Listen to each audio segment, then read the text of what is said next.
Hey, what's up, everybody? My name is Steve. This is the Phantom Show. And if you pause with me again, and today we're talking cards. Not cards like you'd find in a deck of cards, but cards that you would find in any Comic Con or convention around the country. So there's all kinds of cards out there, of course. People collect them, people trade them, people sell them. It's a big, big thing. I was really into collecting sports cards when I was a kid, not so much other stuff, but I have a few. I dug through my card collection for this video. So I have a few classics here. Some of you guys who are closer to my age might recognize some of these names. So here's an old football card for Thurman Thomas, who played a lot of years for Buffalo. Here's a basketball, it's Hakeem Olajuwon, who won a couple of world championships with Houston back in the day. Legendary hockey goaltender Grant Fuhr, if you remember the Oilers dynasty of the 1980s, I'm sure you remember this guy. Got a Peter Forsberg rookie card here. He obviously won a few Stanley Cups and retired 10 years ago, I think. Got a classic Mark Messier card here, NHL Pro Set 90s. And then I got Charles Oakley again. If you watched basketball back in the day, you remember this guy. But they still make cards today. Obviously, you can go into any Target, Walmart, online. You can find them, and people still collect them and sell them, and they're worth big money. There's a card out there right now that nobody's found yet. I don't know how well you know your basketball. Do you know much about pro basketball? Nah, I Okay. don't watch basketball. Well, there's a card company named Topps, and what they recently released is there's special cards you can find out there when you're opening cards. A lot of times you'll find uh, these ones that are generally just called commons because there's nothing fancy about them, they're just trading cards. But sometimes you'll find cards that have been autographed by the player. Sometimes you'll find cards that have like a piece of a baseball bat or a jersey patch, things like that. Well, there are also rarer cards that have multiple autographs and stuff on them. And a couple months back, following the Olympics, Topps put out this card. It's three autographs on the card: LeBron James, Kevin Durant, and Steph Curry. Now, for those of you who don't follow basketball, those three guys are like three of the greatest basketball players on the planet. So nobody has found this card yet, but it's rumored that whoever does is in for a payday of somewhere around $1.5 million, maybe. Um, there's a bunch of fakes out there if you're looking for it. So, but obviously, if you're not stupid rich, I doubt you'd be looking for it. But yeah, cards have been a thing for generations now. I have some cards in this pack from the 70s and even before then. In fact, one of the most famous cards was a baseball card, the Honus Wagner T206, that I believe was from, holy crap, early 1900s or late 1800s. The thing about that card is when the card company made it, they didn't have permission to use the guy's likeness. So once he found out about it, he's like, "Yeah, don't do that. You don't have my permission." So anyway, there was only a limited number run of cards. So the ones that remain are very valuable. Which I think probably less than 20 of them in decent condition. I think less than 40 over. It's a very, very rare card, very valuable card. Now, some people, instead of collecting various sports, will collect a bunch of cards of a player they like. These are a bunch of different cards of the famous New Jersey goaltender Martin Brodeur that I picked up at a card show years ago. Just thought it'd be nice to have. And then outside of trading cards like this, you also have what are known as trading card games. So a while back, I was a store called Ollie's. They have them here in the show. That's basically a shoot. I think it's called a clearance store. Basically, it's one of these stores they get like overstock and stuff from warehouses and other stores, and they sell them for cheap. And I found a box of what I thought were Star Trek: The Next Generation trading cards, which do exist, by the way. Mm-hmm. Turns out they were actually for a Star Trek: The Next Generation trading card game, which I have no idea existed. So now I've got a bunch of these cards. I don't really know what to do with them, but you can play a game with them. So I've got a few of the cards here. Here's the USS Excelsior, which was made famous in the movies. It also featured The Next Generation. This one is just about a treaty between the Federation and the Klingons. Of course, into Star Trek, we have an auto-destruct signal thing to blow up the ship. We've got Lieutenant Worf here ready to go, one of the higher strength cards in the game. Got Commander William T. Riker. I didn't get a Captain Picard card. That's the one that I really wanted. But I also wanted to show you this one because Halloween, and this card has a creepy old lady on it. If you know the episode this is from, then you understand the story. It's one of the most hated episodes of Next Generation in existence. But now I have a stack of those cards. I'm not sure what I'm going to do. But I've got other cards here that we're actually going to open live on this video. So, of course, I've got some Ghostbusters cards. I've got a pack of Alf cards here. I've got a pack of classic wrestling cards here. And then Paul has some Ninja Turtles cards, some Terminators cards, and actually a special surprise in that package. So go ahead and open it. Let's see what we got here.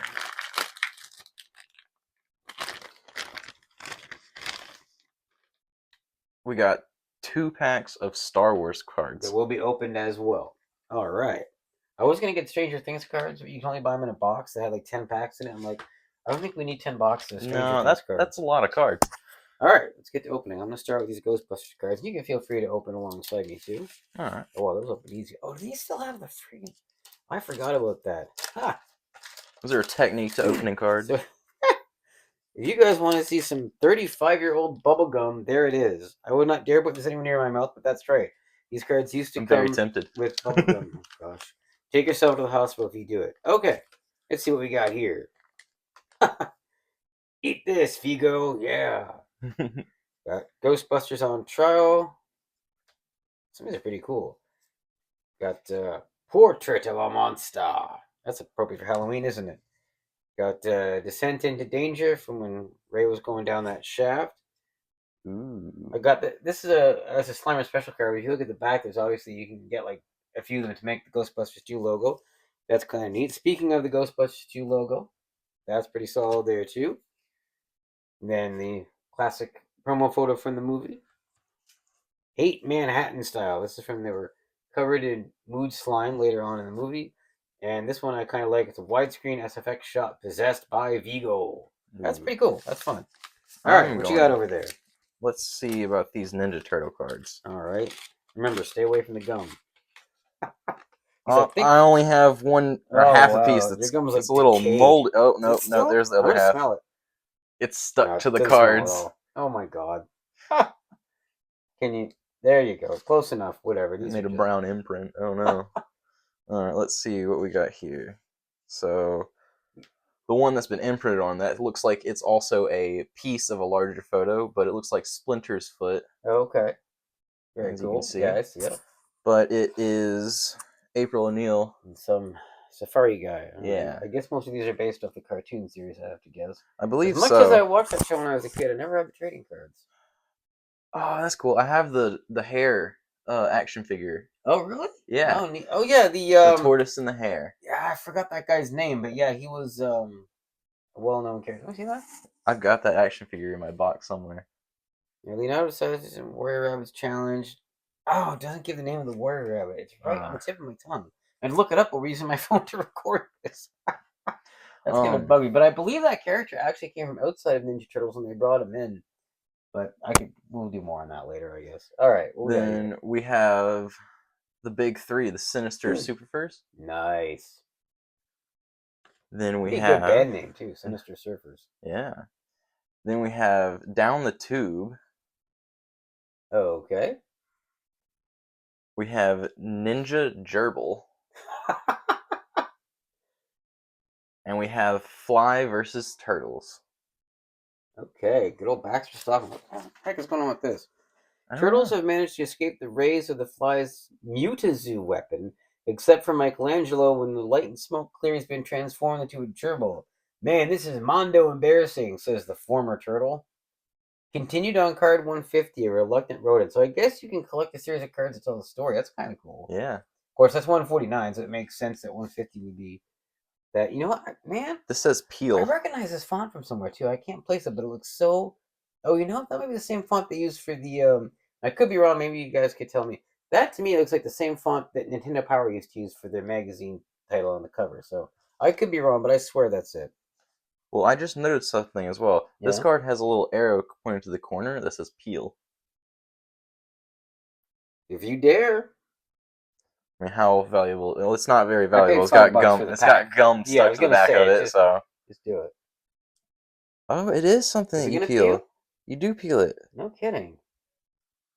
All It's a right. sticker. No kidding. Yeah, Wow. It's also a sticker. That's still pretty sticky for being 30 plus years old. How about that? Wow. Okay.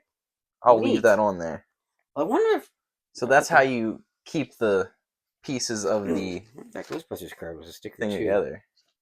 Is it? It is. It is, yeah. Oh, Peel here. wow. Very cool. Okay. Shoot, I'm going to have to buy some of these cards, see if I can get that picture going. All right, let's move on to these Elf cards. I did watch Elf, but probably not to the point where I'm going to recognize a lot of these, but we shall see. All right. Oh, well, how about this? The gum is intact. It's not going anywhere near my mouth, but it is intact. Like you can probably cut glass with that stuff as old as it is. All right, I let's see what would we got not be here. surprised. What's Alf from? I know who Alf is. Tastes a lot like Akio Saint Jacques. How the hell you say that? How the heck you say that? Whatever. It was a TV show. Alf from Melmac, aka Gordon Shumway, was an alien that lived with this family, and it was basically a sitcom. Hi there. Do you come here often? It was pretty good for its time. That one's just silly. What else we got here? TV dinner. Isn't the picture tube a little tough to get down? Of course, that's back when TVs still had picture tubes. Apparently, these bonus card things were part of these sets. These ones we're looking at are all made by the same company. So Yeah. and that's kind of cool. A Booyah baseball card. I do remember that from the show. That was a stupid little thing that Alf used to do. So that's actually kind of neat. All All right. right. I think I'm going to For try the and Terminator? open these Terminator ones. All right, let's go. Is there gum in this one too? I don't think so. Yeah, it doesn't feel like it. Yeah, it's just these old packs. By the way, these are made by Topps, same company I was talking about earlier. So they've been around doing cards for a long time. All right, let's see. Oh, that's We got cool. Terminator V3. Okay. We have Terminator V2. Oh boy. Okay. We have Terminator V1. Of course. What's next? V0? Well, it's all the cards in order. Oh, really? I've been going down the number. shoot. 15, 14, 13. Here's number 12. Oh, maybe it was just a small little promo set they released or something. What else we got? There's a storm coming. Okay, Sarah Connor. I can dig it. We have Terminated. Hasta la vista, baby. We have Unstoppable. We also have Destruction. Ah.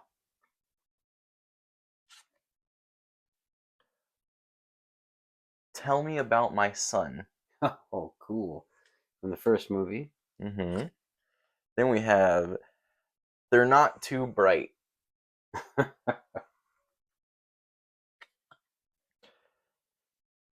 Is Reese Crazy? Ooh.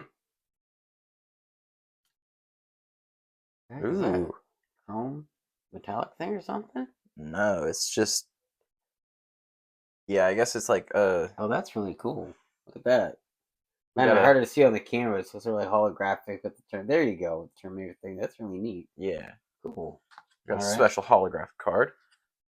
Then we have Come With Me If You Want to Live. One of the famous catchphrases of the franchise.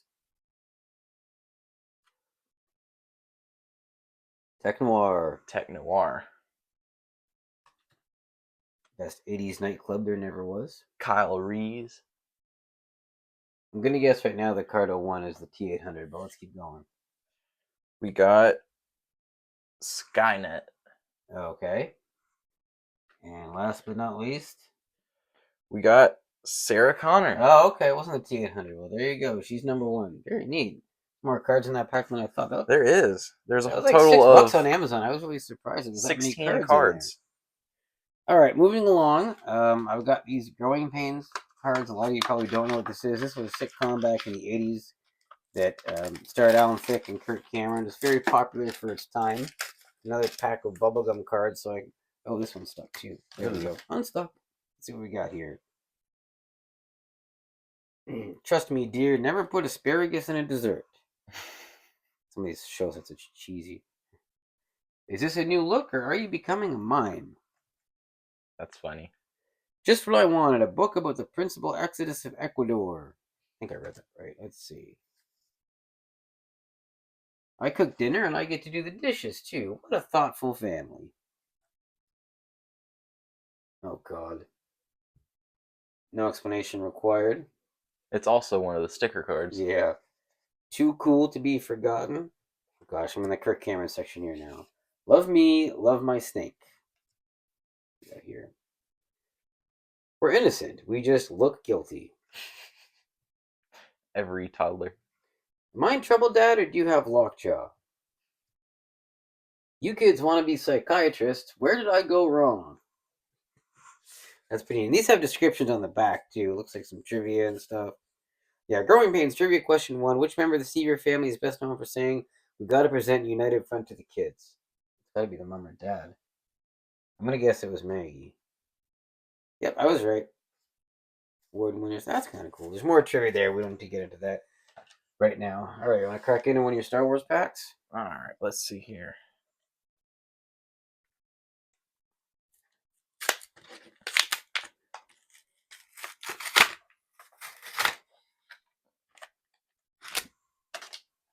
I'll hand you one, Oh, cool. Thank you.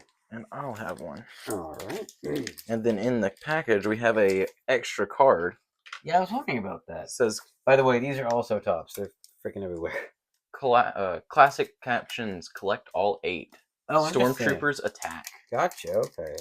So I guess they it's a way to encourage you to keep buying cards. That's how they get you. Yep. All right.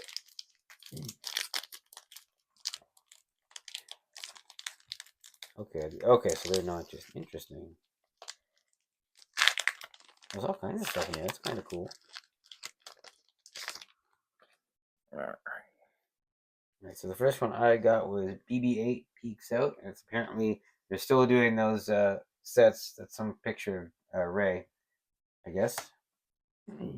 I got my first one is Rey, Desert Scavenger. Oh, cool. I wasn't Yeah. expecting the newer movies to be in here. Fateful Decision. Yeah, I think it goes with the Force Awakens on these.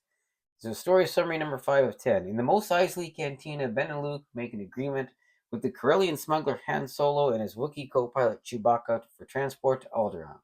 Solo, pleased at this opportunity to score a tidy profit, must dispatch an arrogant bounty hunter named Greedo first, which he does, with customary panache. Soon, Captain Solo, along with his passengers, are aboard the Millennium Falcon and preparing for flight, but an attack by Imperial stormtroopers delays the departure. My second card is Master versus Master. Oh, cool. We got Obi-Wan versus Darth Vader. Very nice. And I also have a movie fact of number 6 of 10. Okay. With little time or money, George Lucas visual effects wizards struggled mightily to achieve unprecedented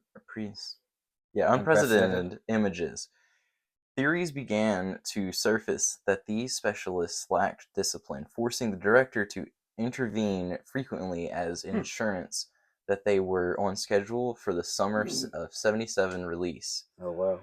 With hundreds of uncompleted shots to complete, ILM was forced to finish a year's work in only 6 months. Lucas inspired his team by editing together aerial dogfights from old war movies, which enhanced the pacing of action sequences. In the end, ILM's tired technicians were vindicated when Star Wars won an Oscar for the best visual effects, beating out Close Encounters of the Third Kind. Yep, RLM has been a major effects house in the business ever since. So I got another one of these classic captions cards. This one is Sighting the Death Star. It's Death Star 2, of course. That's pretty cool. All right. I've got one of the Collective All 8. No, it's the same one. We got 2 of them. Oh, really? Stormtroopers Attack. Oh, okay. Oh, neat. I got a concept art here for X-Wing design. That's kind of cool. We do have a movie fact here if I can read it. Design of the X-Wing. Joe Johnston was another artist responsible for much of the Star Wars look. Joe worked closely with Ralph McQuarrie on all 3 original Star Wars films. Joe contributed heavily to the look of the X-Wing in Star Wars. It is this look that was the obvious inspiration for the X-Wing fighters in Star Wars The Force Awakens. So obviously that makes sense. All right. I've got Poe Dameron from Star Wars Force Awakens foil cards. Oh, cool. Very nice. Yeah. I have an R2-D2 sticker card. Apparently there's 18 of these in the set. So that's kind of neat. I have an R2-D2 collector's card. That's nice. Of 9. All right.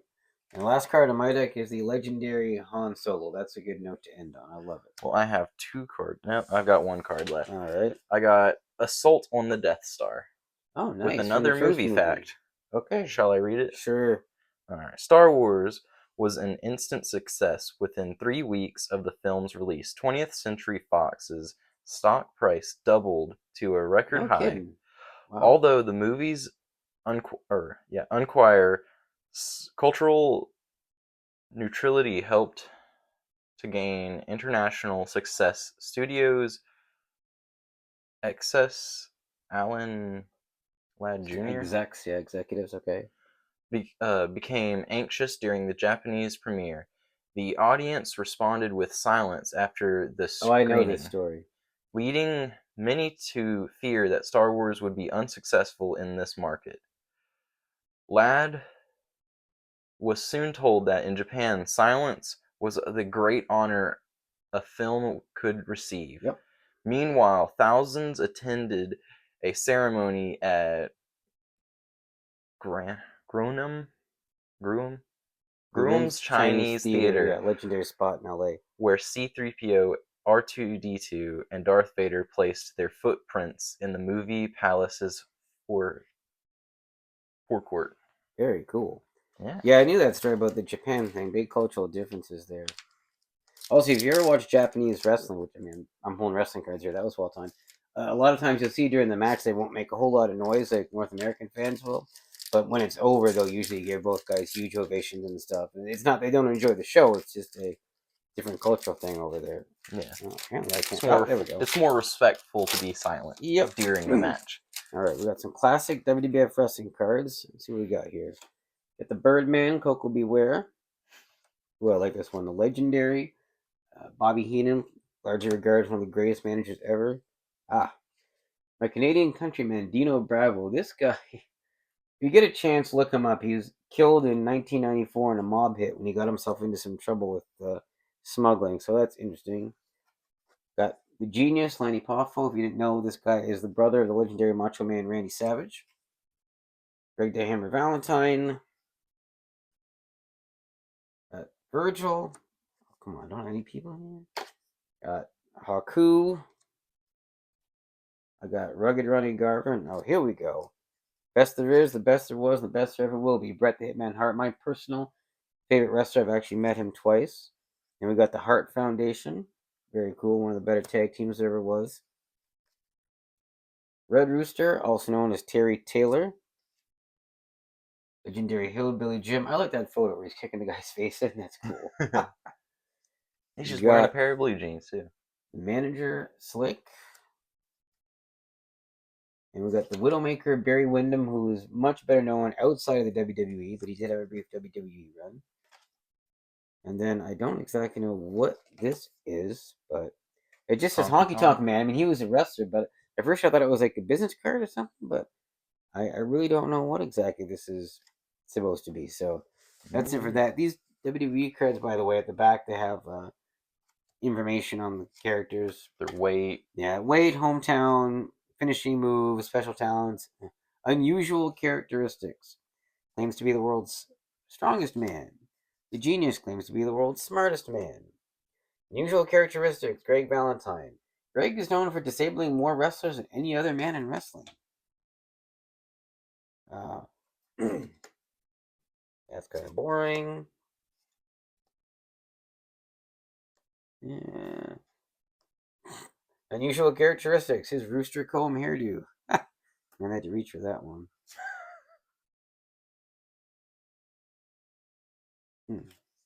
This is, yeah, okay. The Widowmaker, Barry Windham. Unusual characteristics. He has never demonstrated an ounce of mercy. He's relentless in his administration of dishing out punishment. Gosh, that's some funny stuff back in the day. Mm-hmm. All right, well, that was one of our longer videos. That was just a fun adventure through some cards. I kind of like that. Did you have fun? Yeah. Cool. I mean, I've never been one with any cards. Right. And I'm not a huge collector either, but I just thought it'd be fun to do a video on cards. One thing I kind of touched on with the Star Trek game, there's like Pokemon cards, Yu-Gi-Oh cards, there's a Star Wars trading card game, there's like a Lord of the Rings trading card game.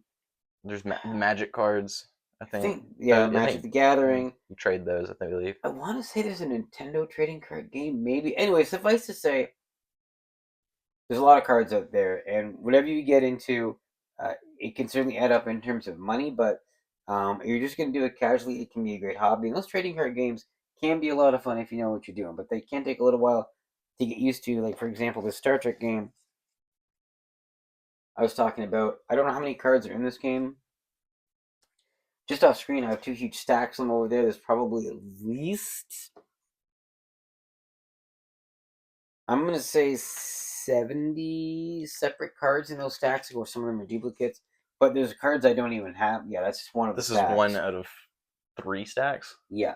So anyway, what I'm getting at here is a lot of the trading card games have just tons of cards. Like Magic the Gathering has been around for, I don't know how long exactly, but I had Magic the Gathering cards back when I was like 16, which is younger than he is now. So long time. There's all kinds of expansions and stuff. Like I could probably fill this room with Magic cards and still not have all the Magic cards that have ever been released. So it can get um, consuming. I do recommend if you're going to get into cards, come up with a way to organize them, whether that be by boxes or binders or whatever system might work for you, maybe bins or whatever, rather than having just all sitting all over the place. 'Cause that's a great way to Lose and damage them. get them ruined. Another thing some people do with cards, especially if they're valuable, is they'll send them in. You can send them into companies and they'll grade them on a scale of, I believe, usually 6 through 10, with 10, of course, being a nearly perfect card and 6 being a card that might have a little bit of wear and tear on it.